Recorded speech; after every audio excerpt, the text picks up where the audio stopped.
PSL का मेला कराची में सज गया। पीएसएल का आगाज़ 20 फरवरी से स्टेडियम में शुरू होगा। इसी बारे में मज़ीद जानते हैं स्टेडियम में जारी प्रैक्टिस सेशन में मौजूद डीएनएन के नुमाइंदे अंजार अहमद से। अंजार अहमद, इस वक्त आप ग्राउंड में मौजूद हैं, क्या तफसीलात हैं, आगाह कीजिएगा। जी बिल्कुल, पीएसएल की तैयारियां जारी हैं और पीएसएल शुरू होने में सिर्फ कुछ ही दिन रह गए हैं। हमारे साथ मौजूद हैं लेजेंडरी क्रिकेटर और कोयटा ग्लैडिएटर के बॉलिंग कोच, उनसे हम बात करते हैं। अब्दुल रज़ाक, बताइए अब्दुल रज़ाक, जिस तरह से पीएसएल वापस आया है, तमाम मैचेस पाकिस्तान में हैं, क्या आप तैयार हैं? वाइस चैम्पियंस हैं आप दोबारा से चैम्पियन बनने के लिए?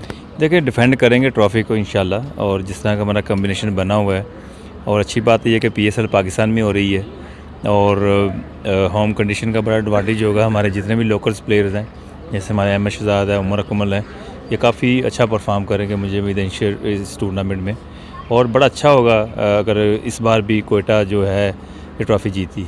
अच्छा, कोयटा के स्क्वाड पे बात हो रही है, दीगर टीमों से स्क्वाड का मुवाजना किया जाए तो उस तरह से प्लेयर्स इतने स्ट्रॉन्ग नहीं हैं, तो क्या कहना चाहते हैं सवाल? देखिए, T20 है, हर टीम स्ट्रॉन्ग है, और मेन है कि ऑन द डे आप कौन से प्लेयर परफॉर्म करते हैं। बॉलर्स परफॉर्म करते हैं, बैट्समैन परफॉर्म करते हैं, तो वही टीम जीती है। तो ये कभी भी नहीं है कि दोनों टीमें परफॉर्मेंस करें और दोनों टीमें जीत जाएँ। जीतना तो एक ही नहीं है। ठीक है, बहुत हमारे साथ मौजूद थे अब्दुल रज़ाक, जिन्होंने इस अज़्म का इजहार किया कि ऐसे इस साल भी चैम्पियन का सहरा अपने सर बानेंगे। जी, डीएनएन के नुमाइंदे अंजार अहमद जो हैं इस वक्त अब्दुल रज़ाक से गुफ्तगू कर रहे थे, वो डीएनएन से खुसूसी बातचीत कर रहे थे। अंजार अहमद, आप तफसीलात से आगाह कर रहे थे, आपका बहुत शुक्रिया।